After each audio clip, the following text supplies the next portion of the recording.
মই যে কৈছিলোঁ এৰি নিদিয়ে দাদাই, তেতিয়াও মোক এৰি নিদিলে দাদাই। চবেই এৰি দিলে, দাদাই মোক তেতিয়া এৰি দিয়া নাই, মৰি পেলাও এৰি দিয়া নাই। কফিলত থাকি মোৰ লগত আহিছে আৰু মোৰ কোৱা মানুহ কোনো নাই আজি, কাৰণ মোক তাতেও সোধা নাই ন কোনেও মই ক'ত যাম। মই যদি তাতে মৰি থাকিলোঁ আৰু ময়ো য'ত জুবিন দা নাই, মই জীয়াই থকাৰ কোনো উদ্দেশ্যই নাই। মোৰো এটা সৰু পোৱালি আছে, মই তাহাঁতক যে মই উত্তৰ নিদিওঁ, মোৰ হৈ কোনে উত্তৰ দিব যে সি কেনেকৈ মৰিল। মই দাদাৰ হৈ যিখিনি জানো কৈছোঁ ইঞ্চিডেণ্টটো, মই কেনেকৈ মৰিলোঁ কোনে ক'লে হয় ইঞ্চিডেণ্টটোত। মোৰ ঘৰখনক মই তাত যদি মৰি থাকিলোঁ হয়, 3 দিন নোখোৱাকৈ আছোঁ, মোৰ যদি ষ্ট্ৰক হৈ গ'ল হয়, মই 46 এজৰ মানুহ এটা, মোৰ ঘৰখনক কোনে ক'লে হয় সেইখিনি টাইমত আপোনাৰ মানুহজন কেনেকৈ মৰিল, মোৰতো কোনো কিয় নাই।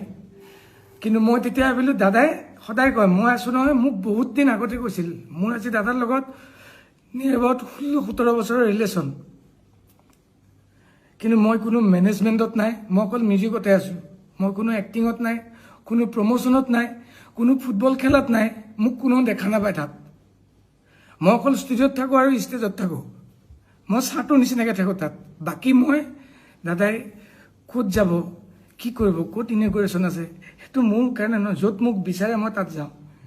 দাদা যেতিয়া মই দেখা পালোঁ দাদাক কফিনত আছে, মোৰ এনেকুৱা লাগিছে দাদাই মোক ইয়ালৈকে লৈ আহিছে, কাৰণ মোৰ ইয়াত কোনো নাই। লনিমাক দাদাই কয় নহয় তই মোৰ নিজৰ বন্ধুৰ নিচিনা, তোৰ শেখৰক মই গতালোঁ, সেনেকুৱা টাইপ মোৰ ফিল হৈছে। এতিয়া মোক কোনোবাই মাৰি পেলালেও মোৰ কথা নাই। নমস্কাৰ, মই চক্ৰপাণি পৰাশৰ। খুব দুখত আছোঁ, খুব বেদনাত আছোঁ আমি সমগ্ৰ অসমবাসী। আৰু তাৰ মাজতেই মই এজন বিশেষ ব্যক্তিৰ ঘৰলৈ আহিছোঁ, লগ কৰিবলৈ আহিলোঁ তেখেতক। আৰু এটা বিশেষ ফেচবুক পোষ্ট ভাইৰেল হৈ আছে, অনুপম চক্ৰৱৰ্তী সাংবাদিক অনুপম চক্ৰৱৰ্তীৰ পেজৰ পৰা ভাইৰেল হৈছে। আৰু সেই তাত কিছুমান কথা কোৱা হৈছে, যিবিলাক কথা শেখৰ গোস্বামীয়ে কৈছে।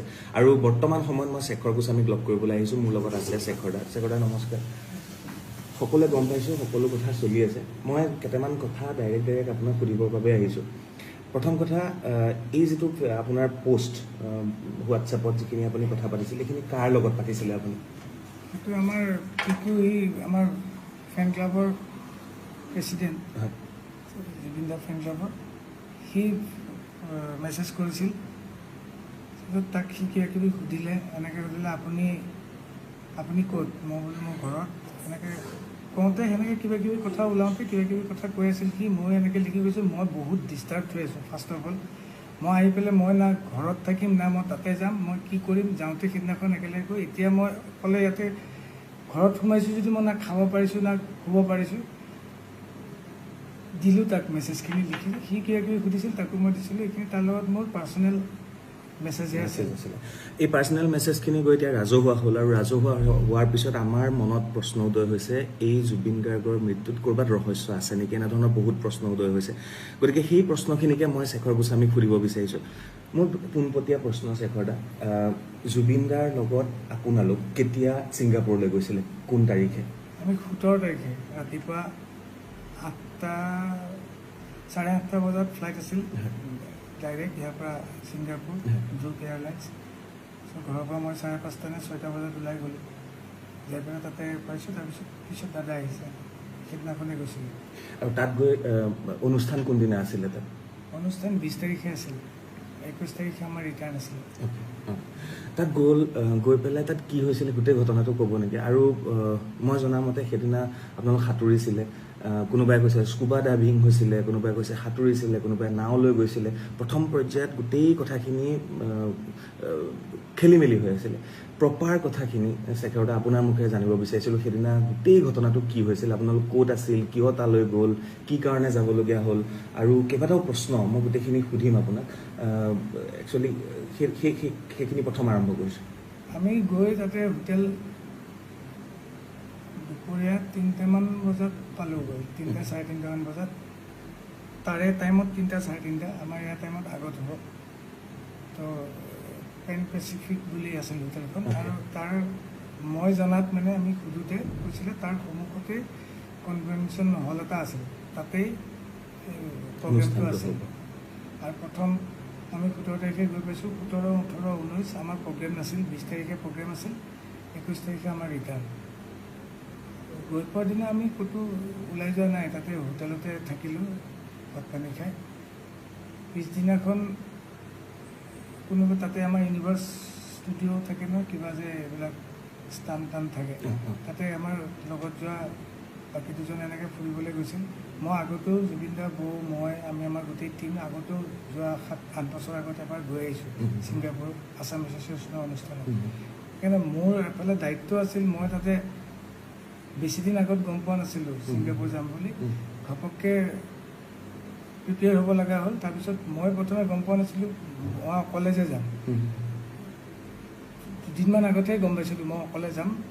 তো দাদাই এতিয়া কি গাব আগদিনালৈকে আমি ৰৈ ৰৈ বিনালে চিনেমাৰ কামেই কৰি আছিলোঁ। মই ঘৰত ৰাতি 2-1:30 বজাত আহিছোঁ। দাদাই এতিয়া কৈছোঁ তয়ে যাবি, তয়ে বজাব লাগিব বুলি যে ক'লে, মই নিজে প্ৰিপেয়াৰ হোৱা নাছিলোঁ। মই ইনষ্ট্ৰুমেণ্টটো লৈ যোৱা নাই, মই অকল লেপটপটো লৈ গৈছোঁ। এবিলটন লাইভ বুলি ছফ্টৱেৰ এটা আছে, তাতে দাদাক ট্ৰেক বজাই দিলোঁ। দাদাই মাজত ৰখি দিয়ে, কথা কয়, সেইকাৰণে ট্ৰেকো বজাব নোৱাৰোঁ। আৰু অকলে মই এজন মানুহে কীবৰ্ড বজাম নে ড্ৰাম বজাম নে গিটাৰ বজাম, সেইটোকে প্ৰিপেয়াৰ কৰিবলৈ লেপটপটো তাতে হোটেলতে ৰুমটোত লগাই লৈ মই প্ৰিপেয়াৰ কৰি আছিলোঁ গান। দাদাক সুধিছিলোঁ কি কি গান গাব। দাদাই মোক কৈছিলে তাতে যোৱাৰ দিনা এইটো ভূপেন হাজৰিকাৰ গান এটা দি অনুষ্ঠানটো আৰম্ভ কৰিব বুলি কৈছিলে। কিবা অনুষ্ঠানটো ভূপেন হাজৰিকাৰ নামতটো আছিল উৎসৰ্গিত। তো ভূপেন হাজৰিকাৰ নিয়ৰৰ ফুল গানটো দি আৰম্ভ কৰিব।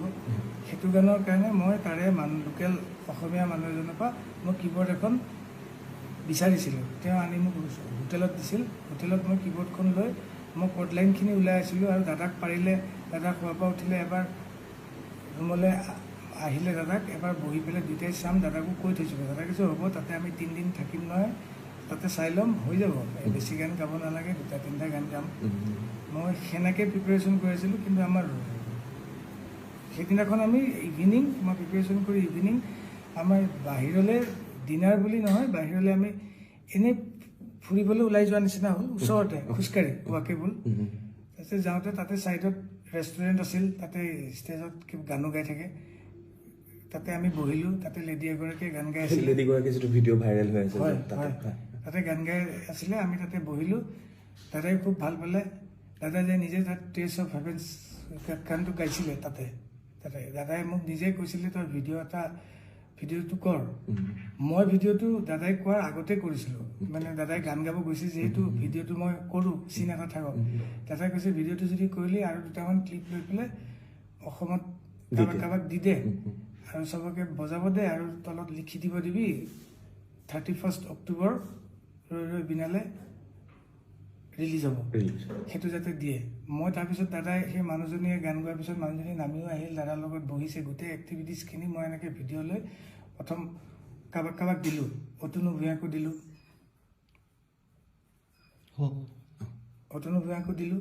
অতনু দাক। তাৰপিছত মই লিখিও দিছিলোঁ সেইটো, যে দাদাই কৈছে ফাৰ্ষ্ট আপোনাকে দিছোঁ, এনেকৈ কৈ বজাব দিছে। বহুত ভালকৈ গ'ল টাইমটো, 2 ঘণ্টামান সময় ধুনীয়াকৈ গান গালে। দাদা বহুত হেপী। আৰু সেই মানুহজনীকো মাতিছে নিজৰ, কৈছে কি মোৰ কালি এটা অনুষ্ঠান আছে, আপুনি কালি নহয় পৰহিলে আপুনি যদি পাৰে আহিব। সেই প্ৰগ্ৰেমটোৰ কাৰণে, সেই গানৰ অনুষ্ঠানটোৰ কাৰণে কোন কোন গৈছিলে তাতে জুবিন দাৰ লগত? মানে সেই যে খোজকাঢ়ি যে ওলাই গৈছিলে আপোনালোক? আমি গোটেইকেইজন, আমি 5জন।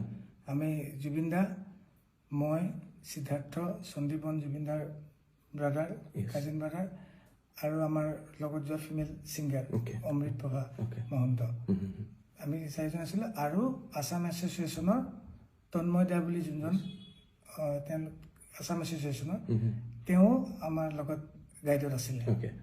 তাৰপিছত আপুনি ঘূৰি আহিলে? তাৰপৰা ঘূৰি আহিলোঁ, আহি হোটেলত ডিনাৰ কৰিলোঁ, কৰি পেলাই শুলোঁ। আপোনালোকৰ ৰুম বেলেগ বেলেগ, জুবিনদাৰ ৰুম বেলেগ, আপোনাৰ ৰুম বেলেগ? 33 ফ্ল'ৰ। আৰু আমাৰ মোৰ আৰু সিদ্ধাৰ্থৰ ৰুমটো আছিল 30 নম্বৰ ফ্ল'ৰ, আৰু সন্দীপনৰ ৰুমটো আছিল 24 নম্বৰ ফ্ল'ৰত। আৰু গোটেইকেইটা ফ্ল'ৰত আমাৰ যাবলৈ এক্সেছ নাছিল।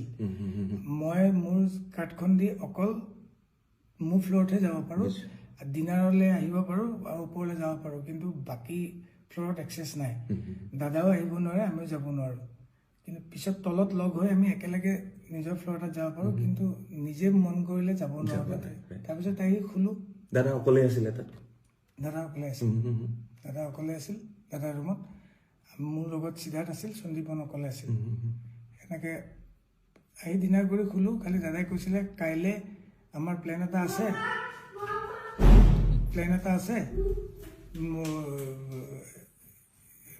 কিবা সাগৰত যাব, কি বুলি কয় এখন জাহাজখন, তাতে জাহাজ নহয় ডাঙৰ, ইয়াক বুলি কয়, ইয়াক এখন বুক কৰিছে, ইয়াকত আমি ফুৰিব যাম। সেইটো 19 তাৰিখৰ কথা, 18 তাৰিখৰ কথা, কিন্তু 19 তাৰিখৰ প্লেন। অ'কে। 18 তাৰিখে ৰাতি কৈছিল, আমি এই ঘূৰি পকি সেই প্ৰগ্ৰেমটোৰ পৰা অহাৰ পিছত। তাৰপিছত আমি কিছু হ'ব, তাৰপিছত ৰুমত যাই শুলোঁ। কেইটা বজাত যাম, ৰাতিপুৱা যাম, যেতিয়া উঠিম যাম। তাৰপিছত দাদা উঠোতে দেৰিয়ে হয়, আমাৰো উঠোতে দেৰি হৈছে, 12:30মান বাজি গৈছে। 1টামান বজাত তলৰ পৰা আমাৰ আছাম এছ'চিয়েশ্যনৰ তন্ময়দা, তাৰপিছত অভিমন্যু দা বুলি দাদা এজন আছে, তেওঁলোক আহি ৰখি আছিল গাড়ী লৈ। তেওঁলোকে মাতিছে, তললৈ আহিছোঁ। অলপ পিছত দাদাও আহিছে, সন্দীপন আহিল, সিদ্ধাৰ্থ আহিল, অমৃত বাবাও আহিল। তেওঁলোকে গাড়ী এখন বুক কৰি আমাক লৈ গৈছে। তাৰপৰা 10 মিনিটছ ডিষ্টেঞ্চ। তেতিয়া মানে 1:15-1:30মান বাজিছে আৰু। তাতে যাই অলৰেডি সেই যিখন ক'লোঁ ইয়াক, এখন বুকে হৈ আছিল। তাতে উঠিলোঁ। সেইখন বুক কোনে কৰিছিলে তাতে? আছাম এছ'চিয়েশ্যনৰ মানুহে চাগে বুক কৰিছিল, সেইটো মই ইমান গম নাপাওঁ। সেইটো আমাৰ জুবিন দাই জানে, জুবিন দাই তেওঁলোকৰ লগত কৰ্ডিনেটৰ আছিল। তাতে গ'লোঁ, তাতে উঠাই আমাক লৈ গ'ল। আমি আধা ঘণ্টা 40 মিনিটমান সময় গ'লোঁ পানীত।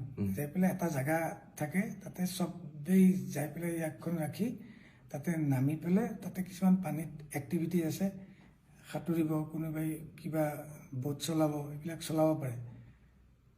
দাদাই কৈ যাই আছিল, তোক চুইমিং শিকাইছোঁ, তাতে নামিব পাৰিবি নাই? মই কৈছোঁ সাগৰততো ভয় লাগে। কৈছে সাগৰত ভালহে, সাগৰত তোক নুডুবাই, লুণীয়া পানী তোক উঠাই দিব, আৰু ঢৌ নাই। তাৰপিছত তাতে আমি যাই পোৱাৰ পিছত আমাৰ কষ্টিউমো নাছিল তেনেকুৱা। হাফ পেণ্টটো আছিল, হাফ পেণ্টটো পিন্ধি গেঞ্জিটো খুলি এই জেকেটটো পিন্ধি তাতে পানীত নামিলোঁ। দাদাও এবাৰ নামিলে, নামি পেলাই সাঁতুৰিলে অকণমান, খুব বেছি 2 মিনিট 3 মিনিট সময় সাঁতুৰিছে। তাৰপিছত এবাৰ লাইফ জেকেটটো খুলি পেলাইও সাঁতুৰিলে। সাঁতুৰি পেলাই লগে লগে উঠি আহিল। মই উঠি অহা নাছিলোঁ, আমি গোটেইকেইটাই উঠি অহা নাই। আমি 5জনেই গৈছিলে তাত?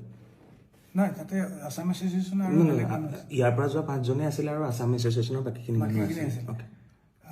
আমি 3টা নামিছোঁ, সন্দীপ, মই, সিদ্ধাৰ্থ, আৰু আছাম এছ'চিয়েশ্যনৰ 2-এজন নামিছে। দাদা এবাৰ নামিল, উঠি গ'ল। তাৰপিছত আমি তাতে আছোঁ, এক্টিভিটিজ কৰি আছোঁ। ছাইডত আইলেণ্ড এটা আছে 50 মিটাৰমান দূৰত। কোনোবাই ইচ্ছা কৰিলে আইলেণ্ডটোতো সাঁতুৰি পেলাই যাব পাৰে। তাৰপিছত এনেকৈ তাতে কোনোবা এটাই ক'লে তাতে যাম নেকি? মই যাব পাৰি, কিন্তু মই সেনেকুৱা চুইমাৰ নহয়, মই এনেকৈ চুইমিং কৰি যাব নোৱাৰোঁ। চব গ'লে ময়ো যাম সেনেকুৱা টাইপৰ, আৰু বহুত দূৰত নহয়, ওচৰতে। মই পানীতে আছোঁ। পানীত থাকোঁতে মই তাতে ফ্ল' কৰি থাকোঁতে দাদা ওপৰতে বহি আছে, কিন্তু তেতিয়া নাই, আমাৰ পানীত নাই। দাদা কেতিয়া নামিল সেইটো মই গম নাপাওঁ, কিন্তু মই পানীত থাকোঁতে মোক ওপৰৰ পৰা এজনে ক'লে, এই দাদা গৈছে, অলপ চাবা, জেকেট পিন্ধা নাই। তেতিয়া মই এনেকৈ চালোঁ, দাদা দেখোন আহি আছে ইফালে, জেকেট চেকেট পিন্ধা নাই, সাঁতুৰি আহি আছে। মই ভাবিলোঁ দাদাই সাঁতোৰাত কিন্তু খুব ভাল, দাদাই শিকাইছে সঁচাকৈ। আজি 10 বছৰ আগত বেংগলোৰৰ হোটেল এখনত শিকাইছিল দাদাই মোক সাঁতুৰিবলৈ। মই সাঁতুৰিবলৈ শিকিছোঁ যদিও সেনেকুৱা সাঁতোৰ নহয় মোৰ, এনেই পানীত থাকিলে অলপ ভাল লাগে আৰু। কিন্তু দাদাই সাঁতুৰি আহোঁতে মই দাদাক ক'লোঁ, দাদা নালাগে আহিব ইমান দূৰ, বিকজ দাদা ভাগৰি যাব মানুহটো, ইমান হাৰ্টত অলপ জোৰ পৰে। কৈ আছোঁ যদিও মানা নাই, দাদাই কথা শুনা নাই, শুনা নাই। তথাপি বহুতবাৰ কোৱাৰ পিছত বুজি পালে, বুজি পাই পেলাই মই একদম লগত ওচৰত আছোঁ। দাদা ঘূৰি দিলে, ঘূৰাৰ পিছত মই কৈছোঁ অ'কে, ঘূৰিছে যেতিয়া আমি ৰিটাৰ্ণ পাৰলৈ নহয়, মানে বোটখনলৈ যাওঁ। ঘূৰিয়ে দাদাই অকণমান সময় এনেকৈ ফ্ল' হৈ গ'ল, মানুহজন হাত চাত এনেকৈ দিয়া নাই, ভৰি চৰি মাৰা নাই। মই বোলো কি, মানুহে সাঁতুৰি থাকোঁতে এনেকৈ অলপ কেতিয়াবা ৰখি দিয়ে ন, সেইটো হ'ল নেকি। 1 ছেকেণ্ডমান হোৱাৰ কাৰণে মই বোলো বেছি টাইম ৰখিছে বুলি মই তলৰ পৰা, মইতো টিউবটো পিন্ধি আছোঁ, মই তলৰ পৰা এনেকৈ দাদাক ফ্ল' কৰি উঠাই দিলোঁ। দাদা ডুবি যোৱা নাই, খালি মুখখন এনেকৈ তললৈ কৰি আছিল। সেইটো পানীত আমি সাঁতুৰিলে এনেকুৱা হয়।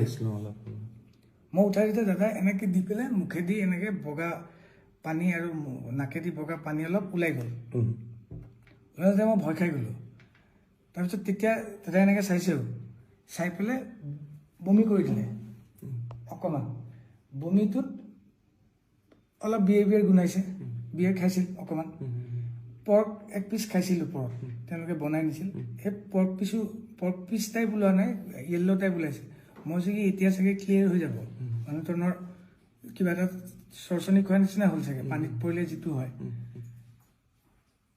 তাৰপিছত মই তেওঁক দাঙি ধৰি আছোঁ কিন্তু তেওঁৰ যোনটো এফৰ্ট এজন মানুহক উঠাই দিলে এটা এফৰ্ট থাকে ন মই উঠাইহে ধৰিছোঁ মই তেওঁক কোচত লৈ থকা নাই পানীত মই জাষ্ট ডুবিব নোৱাৰাকৈ তেওঁ যিহেতু টিউব পিনা নাই মই এনেকৈ ধৰি আছোঁ তেওঁ কিন্তু নিজৰ এফৰ্টটো নাই যেনেকৈ মই উঠাই দিছোঁ এনেকৈ দিলে ইফালে হালি গ'লে ইফালে হালি যায় ইফালে হালি গ'লে ইফালে হালি যায় সন্মুখত দিলে সন্মুখত হালি যায় তেতিয়া মই চিঞৰি দিছোঁ চিঞৰি দিওঁতে তেতিয়া সন্দীপনো আছিল পানীত সন্দীপনো গৈ পালে চিধাতে বোট এখন চলাই আছিল বোটৰ পৰা নামি সিও গৈ পালে ওপৰত থকা আমাৰ যিখন বোট চলাইছিল পাইলটজন তেওঁ জাপ মাৰি দিলে পানীত জাপ মাৰি পেলাই 10 ছেকেণ্ডৰ ভিতৰত তেওঁ গৈ পাইছে আৰু এখন সৰু এই কিবা এইটো কি কয় মানুহে যোনে বহি পেলাই এক্টিভিটিজ কৰে আৰু পানীত টিউব টাইপ ডাঙৰ বোট টাইপ সেইখন লৈ গৈছে তাতে দাদাক উঠাই দিলে আৰু সন্দীপ আৰু সিদ্ধাৰ্থ অলপ ওখ সিহঁতে মূৰটোত ধৰি পেলাই দাদাক এনেকৈ পানীত মূৰটো নপৰাকৈ এনেকৈ ধৰি আছে আৰু পাইলটজনে টানি লৈ গুচি গ'ল বোটলৈ আমি পিছে পিছে আহি আছোঁ আহি পেলাই ওপৰত উঠাই দাদাক তাতে শুৱাই পেলাই CPRটো দিছে এনেকৈ দি থাকোঁতে এই পাইলটজনে দিছে আৰু সন্দীপ নিজে পুলিচ অফিচাৰ সি জানে সিও কিবা মুখেদি এনেকৈ চাক কৰি দিছে মই দাদাৰ হাত ভৰিখনত মালিচ কৰি আছোঁ গৰম কৰিবলৈ পানীত কিন্তু আধা মই ডুবি আছোঁ মালিচ কৰি আছোঁ তেনেকৈ আমি 15 মিনিটমান সময় কৰিছোঁ তাৰপিছত তেওঁলোকে কোনোবাই ফোন কৰিছিল কিবা কোনে কাক কি ফোন কৰিছে মই এইটো নাজানো তাৰপিছত অলপ পিছত পুলিচ আৰু এম্বুলেঞ্চ টাইপ পানীতে জাহাজ লৈ আহিল এবাৰ তেওঁলোক আহি পেলাই তেওঁলোকে CPR দিছে আৰু ই যিহেতু জানে বুলি ক'লে সন্দীপক কৈছে কি তুমি মুখেদি কিবা পাম্প কৰে এনেকুৱা সেইটো কৰিব দিছে সেনেকৈ মোটামুটি আধা ঘণ্টা 40 মিনিট সময় দিছে মানে গাড়ী কিন্তু জাহাজখন মুভো কৰি আছে পাইলটজনক কৈছে তুমি চলোৱা মই তাতে এনেকৈ মালিচে কৰি আছোঁ খালি মই তাৰ পৰা উঠি আহি ছাইডত বহি লৈছোঁ কাৰণ এইখন মুভ কৰিব এতিয়া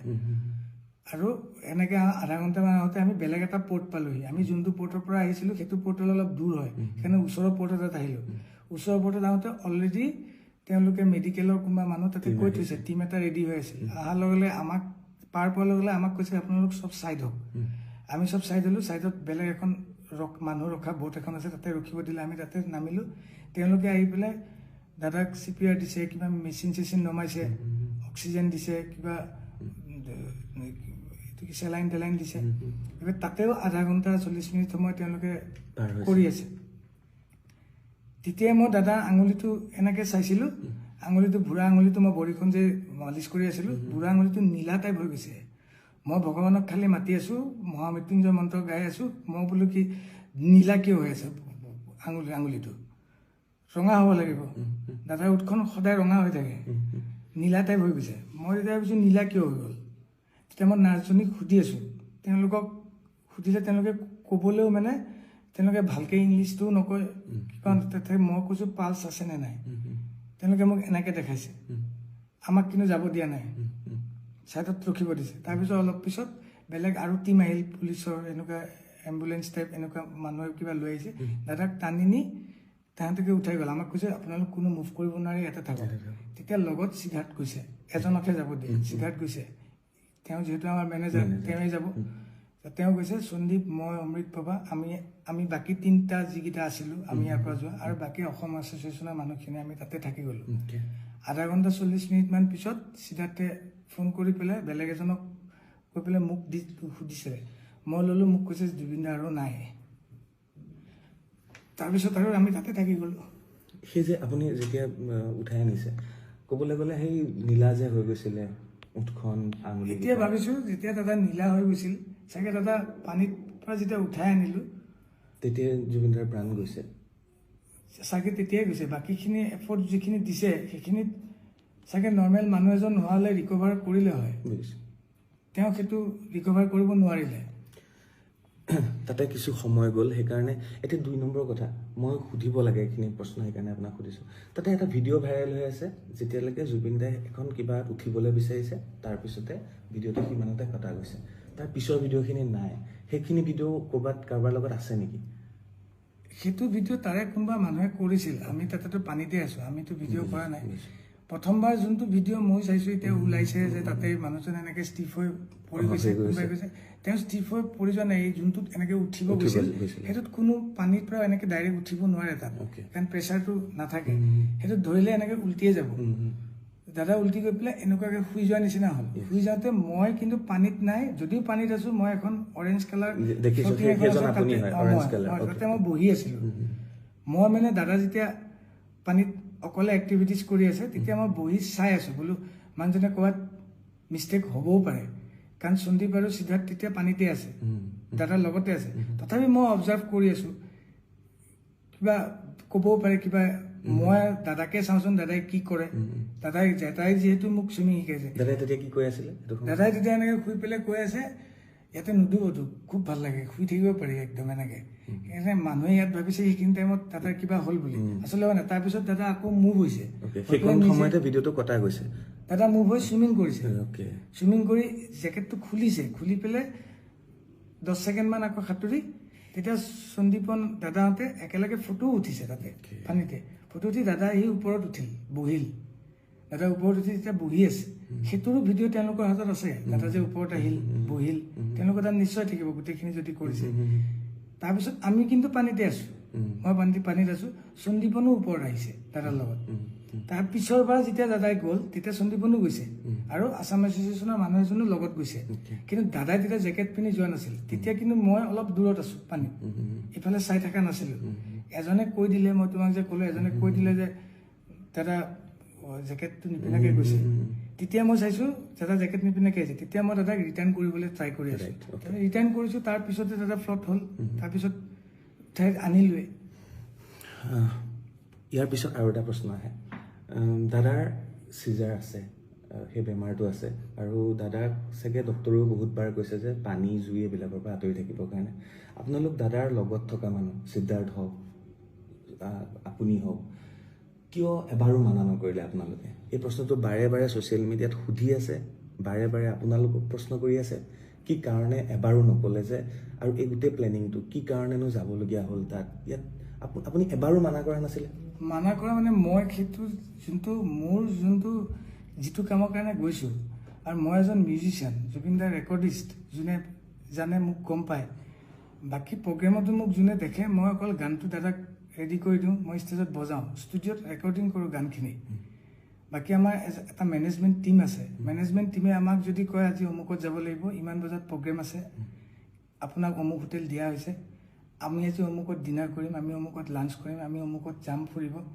তেওঁলোকৰ যোনটো প্ৰচিডিঅ'ৰ থাকে সেইটো প্ৰচিডিঅ'ৰতে আমি মুভ কৰিব লাগে আৰু ময়ো তাত অকলে এজন মিউজিচিয়ান আৰু কোনো নাই তেওঁলোকৰ প্লেনত মোক যোনটো কৈছে পাৰ্চনেল যোনটো প্লেন আছিল দাদা নোযোৱাকৈ ইউনিভাৰ্চেল ষ্টুডিঅ'ত তাতে মই যোৱাই নাই এইটোত দাদাও আছে তাতে মই যাব লাগিব মোক যিহেতু কৈছে তই ক'ত ব'ল তাতে মই গৈছোঁ পানীত নামিব নালাগিছিল ক'ৰবাত যাব নালাগিছিল সেইটো বস্তু মোতকৈ বেছি ময়োতো মোৰ কাৰণেও নতুন জেগা এখন মই গৈছোঁ দাদাহঁতৰ সাহসতে গৈছোঁ মোৰো কোনো নাই আৰু দাদা তাতে সেনেকুৱা জেগাত আগত গৈছে সেনেকুৱা সাগৰত পানীত নামিছে মই নামিও পোৱা নাই সাগৰৰ পানীত মই তেনেকৈ নামিও পোৱা নাই তো মোৰ কাৰণে একেবাৰে নতুন দাদাই কৈছে নাম সাঁতুৰিবি ইয়াতে পাৰিবি ইয়াতে উঠাই দিব এবাৰ চাবলৈ চবৰে মন যায় তাতে যিহেতু এক্টিভিটিজ সেইটো মই সেইটো বুলিহে নামিছোঁ তাতে মই দাদাক মানা কৰা ধৃষ্টতাটো মোৰ নাই মই কৰিব নোৱাৰোঁ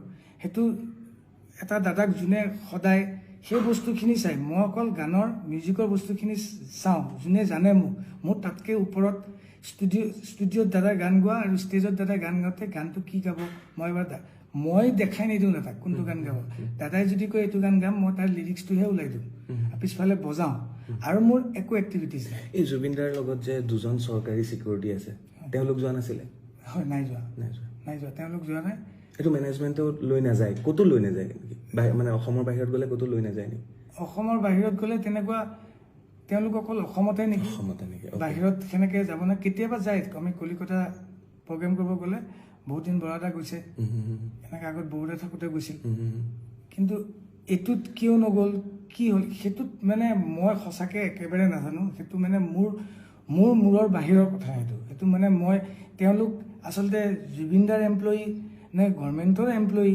তেওঁলোকে কি চিষ্টেমত থাকে সেইটো মই নাজানো খালি দাদাৰ লগত দুজন PSত থাকে সেইটো মই জানো সাঁতুৰি থকা সময়ত আপুনি বাৰে বাৰে জুবিনদাক কৈছিলে যে আপুনি প্ৰথমবাৰ কোৱা নাহিব নাই প্ৰথমবাৰ কোৱা নাই প্ৰথমবাৰটো ওচৰত আছিল পিছৰবাৰ যেতিয়া চবে ক'লে প্ৰথমবাৰ জেকেটটো পিন্ধি আছিল পিছৰবাৰ যেতিয়া জেকেট পিন্ধা নাই তেতিয়া মই দাদা ধুনীয়াকৈ সাঁতুৰি গৈ আছিল কিন্তু মই যেতিয়া বেছি দূৰলৈকে গৈ আছে তেতিয়া মই কৈছোঁ কি ইমান দূৰ নাহিব আমি মানে দাদাই যাব পাৰিলে হয় চাগে মোৰ তেতিয়াৰ সময়খিনি অনুভৱ কিন্তু দাদাই বহুত ভাগৰ লাগি যাব পাৰে ইমান দূৰ সাঁতুৰিলে কাৰণ মোৰো পানী তেনেকৈ এক্টিভিটিজ কৰি থাকোঁতে মোৰো ভাগৰে লাগিছে মই দাদাৰো ভাগৰ লাগিব পাৰে সেইকাৰণে মই কৈছোঁ দাদা বলক ৰিটাৰ্ণ হওক আৰু দাদাক এবাৰ ক'লে দাদাই কথাবিলাক নুশুনিছিল নিজে যিটো ভাবে সেইটোৱে কৰি আছিল কোনে মানা কৰিলেও নুশুনে কথাবিলাক যিমানখিনি বাৰু ট্ৰাই কৰিছোঁ শুনিছিল কিন্তু মানুহটোৱে ঘূৰিছিল ৰিটাৰ্ণ হৈছিল মোৰ কথাটো শুনি ৰিটাৰ্ণ হৈ পেলাইতো 1 ছেকেণ্ডো নহ'ল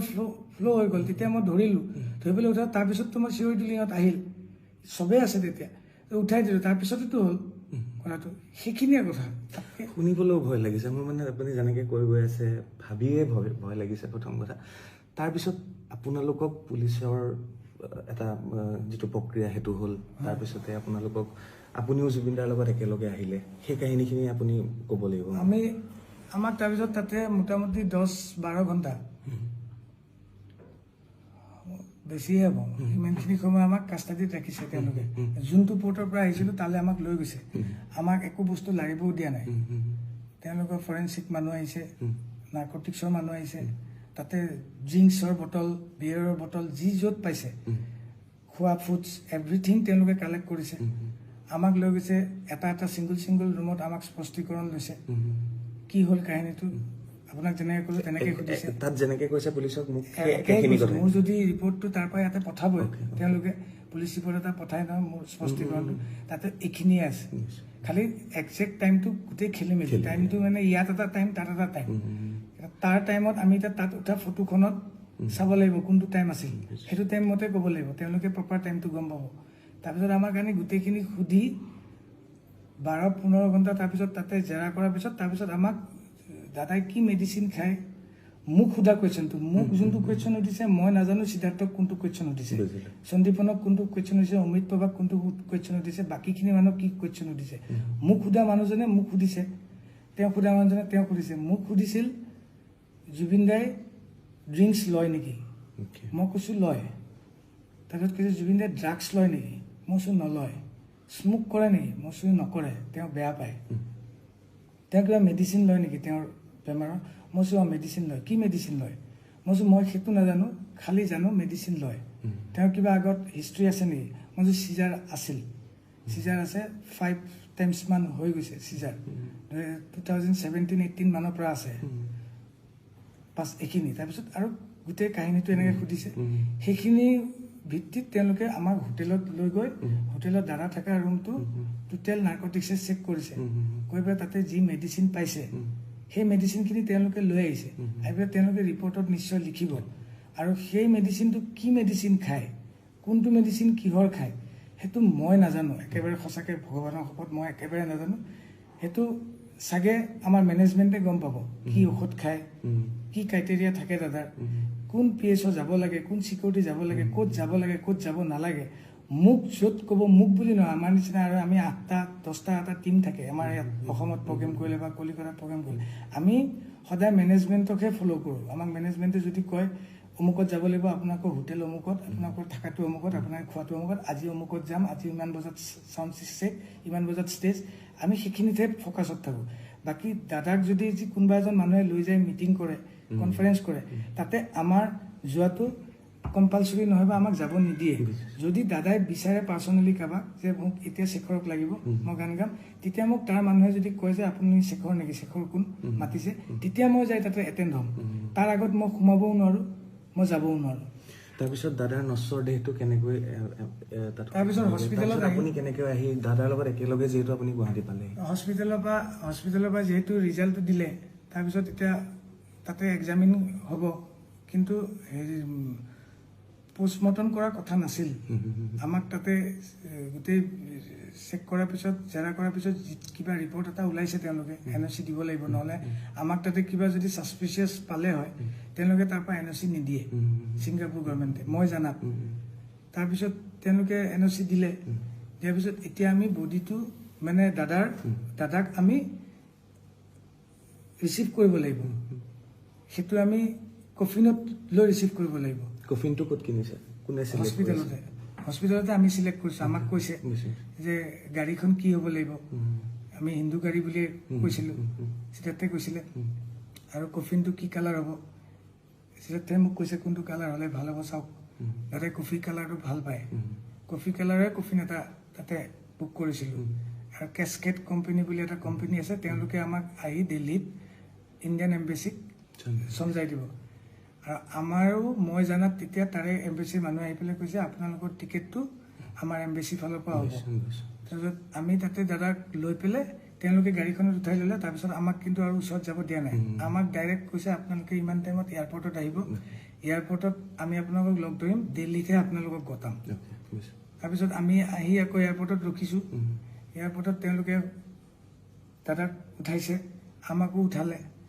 দিল্লী এয়াৰপৰ্টত নামিলোঁ নামাৰ পিছত আমাৰ দিল্লী এয়াৰপৰ্টত টাৰ্মিনেল 3ত নামাৰ পিছত আমাৰ ইয়াতে CM আৰু আমাৰ পবিত্ৰ মাৰ্ঘেৰিটা তেওঁলোক আছিল এটা লঞ্চ আছিল ছাইডত তাতে লৈ গ'ল দাদাক ভিতৰে নিছে আমিহে বাহিৰত আছোঁ যাওঁতে আমি 3টা আছিলোঁ 3টাই গ'লোঁ দাদাৰ লগত আমি 3টাই আহিছোঁ তাৰ পৰা অমৃত প্ৰভা অহা নাই তাই পিছদিনা আমাৰ অলৰেডি টিকেট আছিলেই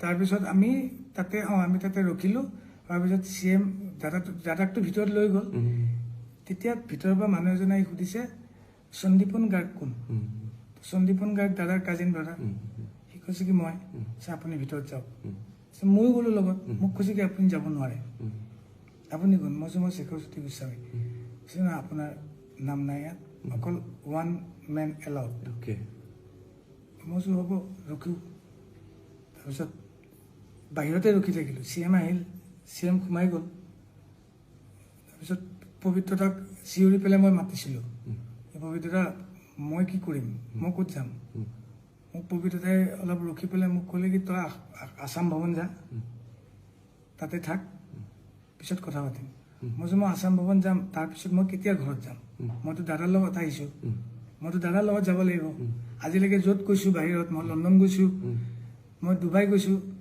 য'ত গৈছোঁ গুৱাহাটীত ক'ৰবাত দাদাৰ লগত যাম দাদাৰ লগতে আহিম আমাৰ ৰুলটো কেনেকুৱা খালি অসমত প্ৰগ্ৰেম কৰিলে দাদাৰ গাড়ীখন বেলেগকৈ থাকে মই বাহিৰৰ দেশত না মোৰ তাৰ কাৰেঞ্চি আছে হাতত মোৰ অকল পাছপৰ্টখন আছে না মোৰ টিকেট আছে মোৰ একো নাই মই গুৱাহাটীলৈ অহাৰ মোৰ কোনো টিকেট নাই একো নাই চ' মই এতিয়া কাক সুধিম দাদাও নাই দাদা কফিনৰ ভিতৰত আছে মই কাক সুধিম তেতিয়া মই সিদ্ধাৰ্থক সুধিলোঁ সিদ্ধাৰ্থ মই ক'ত যাম তেওঁ মোক ক'লে আপুনি গুৱাহাটী যাব নোৱাৰে আপুনি দিল্লীত থাকিব লাগিব নহ'লে শ্বিলং যাব লাগিব কলিকতাৰ পৰা আমি শ্বিলং যাম মই যে এইটো কিয় হ'ব মই কিয় শ্বিলং যাম মই কিয় দিল্লীত থাকিম মই ঘৰত যাম আজি দাদা নাই দাদা থাকিলে মোক চাগে কিবা এটা ক'লে হয় চবকে ই যাব লাগিব মোক কোৱা মানুহ কোনো নাই এজন মোক চাইড কৰি নি একেবাৰে ৰাস্তাটোৰ বাহিৰ পোৱালে কেনেকৈ প্ৰট'কল আছে CM আহিছে মই অকল চুটকেছটো লৈ 3 দিন একো খোৱা নাই মই তাতে ৰখি পানী বটল এটা এজন চিকিউৰিটি আনি দিলে পানী বটলটো লৈ মই ৰখি আছোঁ মই কি কৰিম মোৰ ভাবি পোৱা নাই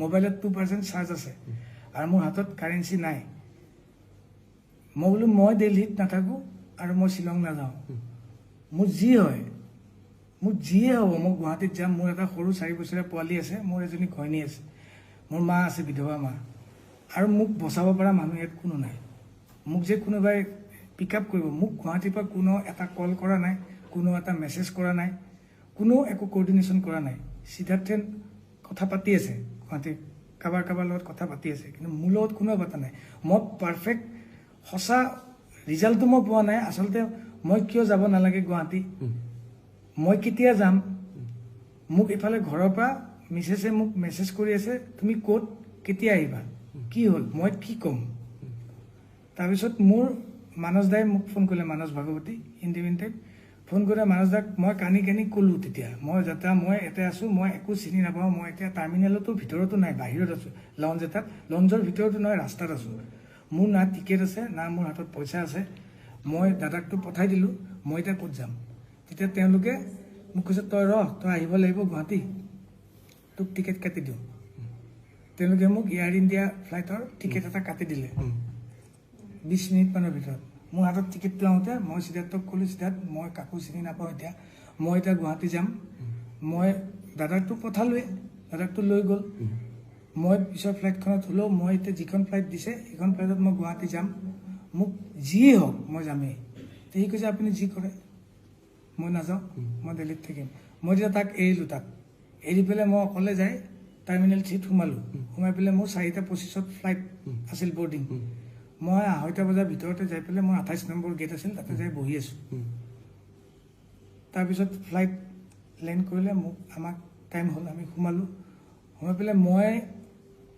না কিবা এটা কথা ক'ব পৰা অৱস্থাত আছোঁ বৰ্তমানো মই নাই না কিবা এটা খাব পৰা অৱস্থাত আছোঁ পানী বটল এটা এজন অসমীয়া মানুহে আহি দিলে মোক তাতে পানী বটলটো খাই মই ফ্লাইটখনত উঠিলোঁ নেটৱৰ্কো নাই ফোনটো কাম নাই কৰা 2.5 ঘণ্টা 3 ঘণ্টা পিছত গুৱাহাটীত লেণ্ড কৰিলোঁ লেণ্ড কৰাৰ লগে লগে মই তলত দেখিছোঁ এসোপা মানুহ নীলা কাপোৰ পিন্ধা গ্ৰাউণ্ড ষ্টাফ ভৰ্তি 300-400 মই কৈছোঁ দাদাটো অলৰেডি আহি গ'ল 1:30 বজাতে দাদাক আমি ৰিকভাৰী কৰিছোঁ মানে চমজি লৈছে পবিত্ৰ দাহঁতে এতিয়ালৈকে মানুহবিলাক ৰখি আছে কিয় ৰখি আছে তাৰপিছত মই মোৰ 6 চেন্সত যিটো আহিছে মই ভাবিছোঁ কি চাগে মোক ভাবি আছে চাগে কোনোবাই মই ইয়াতে আহিছোঁ কোনোবাই চাগে গম পাইছে ময়ো এটা মানুহে বেলেগকৈ থিমটো লৈ আছে ন মোকে এটেক কৰিব চাগে এতিয়া সেইকাৰণে ৰখি আছে মই ঠিক আছে মৃত্যু যদি মোৰ ইয়াতে লিখা আছে হ'ব মই কিন্তু তাতে বাই ফৰ্চলি মই নিজে যাম বুলি ফুৰিবও যোৱা নাই ইভেন মই আগদিনালৈকে মিছেছক কৈ আছোঁ মোৰ যাবলৈ মন নাই মোৰ গাটো ভালো নাছিল আগদিনালৈকে টোপনি ক্ষতি মোৰ যি আছে পুলিচ চাকোঁতেও সন্মুখত দেখিলোঁ পবিত্ৰদা আৰু সন্দীপন ফাৰ্ষ্ট ছিটত মই অবাক তেতিয়া মই ইহঁত ইয়াত কেনেকৈ আহিল সেইখনতো মই নিজে টিকেট কাটি অহা ফ্লাইট তেওঁলোকতো তাতেই গ'ল লঞ্চত মইতো সোমোৱাও দেখা নাই মইতো গেটতে আছোঁ 28 নম্বৰ গেটত তাহাঁতে ভিতৰ দি সোমাইছে পিছত মই সন্দীপনে মোক কৈছে কি আপুনি ইয়াতে নেকি মই কৈছোঁ মই ইয়াতেতো টিকেট কাটি আহিছোঁ আপুনি পিছত আহিব এতিয়া নাহিব বুলি কৰি তেওঁলোক নামিল তেতিয়া মই ভাবিছোঁ চাগে দাদা ইয়াতে আছে পিছত চালোঁ ছাইডত দাদাৰ কফিন লৈ যাই আছে ৰঙা কাৰ্পেট পাৰি তেতিয়া মোৰ এটা মানে নিশ্বাসৰ এটা চকু পানী ওলাইছে যে দাদাই মোক লাষ্টটো এৰি নিদিলে মই যে কৈছিলোঁ এৰি নিদিয়ে দাদাই তেতিয়াও মোক এৰি নিদিলে দাদাই চবেই এৰি দিলে দাদাই মোক তেতিয়া এৰি দিয়া নাই মৰি পেলাও এৰি দিয়া নাই কফিনত থাকি মোৰ মানে আহিছে আৰু মোৰ কোৱা মানুহ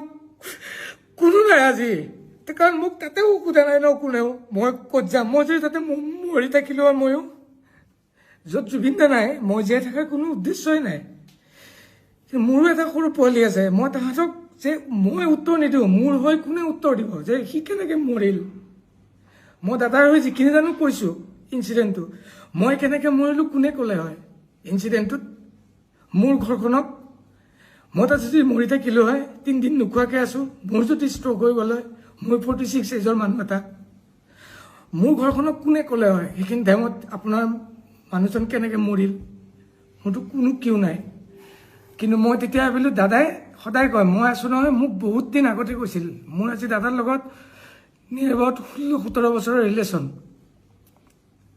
কিন্তু মই কোনো মেনেজমেণ্টত নাই মই অকল মিউজিকতে আছোঁ মই কোনো এক্টিঙত নাই কোনো প্ৰমোশ্যনত নাই কোনো ফুটবল খেলত নাই মোক কোনো দেখা নাপায় তাত মই অকল ষ্টুডিঅ'ত থাকোঁ আৰু ষ্টেজত থাকোঁ মই চাহটোৰ নিচিনাকৈ থাকোঁ তাত বাকী মই দাদাই ক'ত যাব কি কৰিব ক'ত ইনগ্ৰেশ্যন আছে সেইটো মোৰ কাৰণে নহয় য'ত মোক বিচাৰে মই তাত যাওঁ দাদা যেতিয়া মই দেখা পালোঁ দাদাক কফিনত আছে মোৰ এনেকুৱা লাগিছে দাদাই মোক ইয়ালৈকে লৈ আহিছে কাৰণ মোৰ কোনো নাই লণ্ডিমাক দাদাই কয় নহয় তই মোৰ নিজৰ বন্ধুৰ নিচিনা তোৰ শিখৰক মই গতালোঁ সেনেকুৱা টাইপ মোৰ ফিল হৈছে এতিয়া মোক কোনোবাই মাৰি পেলালেও মোৰ কথা নাই মোক যেতিয়া সন্দীপনহঁতে ক'লে যে আপুনি নামি নাযাব, মই তাতে ফ্লাইটতে ৰখিলোঁ।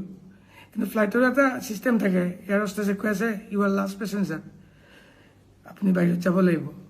মই গ'লে মোক কোনোবাই মাৰি দিব নেকি? মই কৈছোঁ মাৰিলেওতো উপায় নাই, মই যাব লাগিব। মই গ'লোঁ, তেতিয়া মোৰ ভাইটি দুজনমান তাতে আছিল। সিহঁতে মোক কৈছে কি তই বাহিৰত ওলাই নাহিবি, ভিতৰতে কোনোবা এটা জেগাত বহ, মাস্ক এখন পিন্ধি ল। মোৰ হাতত মাস্কো নাই, আৰু মই এনেকৈ আহিছোঁ। এতিয়া মই এটা ভিক্টিম, মই কিবা এটা ডাঙৰ অপৰাধ কৰি আহিছোঁ। যাওঁতেতো মোক লৈ গ'ল, আহোঁতে দাদাই লৈ আহিছে তলত থাকি নিজে শুই শুই। কিন্তু মই এতিয়া মানুহৰ ওচৰত মই এটা চুৰ টাইপ, মই ওলাব লাগিব, মাস্ক পিন্ধি ওলাব লাগিব। মোৰ মাস্কো নাই হাতত। আহি পেলাই এয়াৰপৰ্টৰ ভিতৰত এখন ফাৰ্মাচী থাকে, তাতে গ'লোঁ মাস্ক এখন কিনিবলৈ। যিহেতু ভাইটিহঁতে কৈছে, মইতো বাহিৰৰ চিটুৱেশ্যনটো নাজানো কি হৈ আছে, সিহঁতে গম পায়। মই কৈছোঁ মই পিন্ধি লোৱাটো ভাল। কিনিব গৈছোঁ, দোকান নাই, ফাৰ্মাচিষ্ট নাই, এখন দোকানত এটা মানুহ নাই, এটা পুলিচ নাই, এটা চিকিউৰিটি নাই, চব দাদাৰ ওচৰত। গোটেই এয়াৰপৰ্ট খালী। মই বাহিৰতো ওলাব নোৱাৰোঁ। মই ভিতৰতে ফাৰ্মাচীখনৰ ভিতৰতে চুটকেছটো লৈ অকলে ৰখি আছোঁ। বহুত দেৰি মূৰত ফাৰ্মাচিষ্ট এজন আহিল, মোক কৈছে কি লাগে? মই কৈছোঁ মোক মাস্ক এখন দিয়ক। মই মাস্ক এখন পিন্ধি তাতে মই 2 ঘণ্টা সময় বহিলোঁ ভিতৰতে। তাৰপিছত মোৰ দাদাক যেতিয়া লৈ পেলাই চব প্ৰচেছনটো গুচি আহিল, তেতিয়া মোক ভাইটিহঁতে লৈ আহি মোক ঘৰত থৈছে। তেতিয়াবা মই এনেকৈ আছোঁ। এতিয়া মই তাতে যাবও পৰা নাই। এতিয়া যাবনে তালৈ? মই কেতিয়াবা যাব বিচাৰি আছোঁ। মই দাদাক ইয়াত কেনেকৈ থাকে? মই ৰাতি 2টা বজাত মাতি দিয়ে। কোনোবাই যদি জানে, নাজানা মানুহকতো মই বুজাব নোৱাৰোঁ। মোৰ ঘৰৰ মানুহে ক'লেও এতিয়া ভুল কথা কোৱা হ'ব। মই চিম্পিতি ল'বলৈ একো কথা কোৱা নাই। মোক যেতিয়া মাতি দিয়ে, মোৰ পোৱালিৰ অসুখ থাকে, জ্বৰ থাকে, মই তেতিয়াও গুচি যাওঁ। দাদাই বৰষুণ দিলে, ধুমুহা আহিলেও মই গুচি যাওঁ। দাদা এই কষ্ট আহিলে মোক গানটো বজাই দিয়ে এবাৰ, মই শুনো। আজি মোক সেনেকুৱা কোৱা মানুহ কোনো নাই। তোৰ লগত মই সদায় আছোঁ, মোক সদায় এটা সাহস দিয়ে। বহুতে বহুত কথা ক'ব, নুশুনিবি, মই তোৰ লগত আছোঁ। আজি তেওঁৱে নাই, মোৰ লগত কোন আছে? মোৰ সৰু 4 বছৰীয়া পোৱালিটো আৰু মোৰ মিছেছ, তেওঁলোকে একোৱেই নাজানে এইটো কথা। মোক জানে, জুবিনদাৰ লগত তেওঁ গৈছে, জুবিনদাৰ লগত আহিব।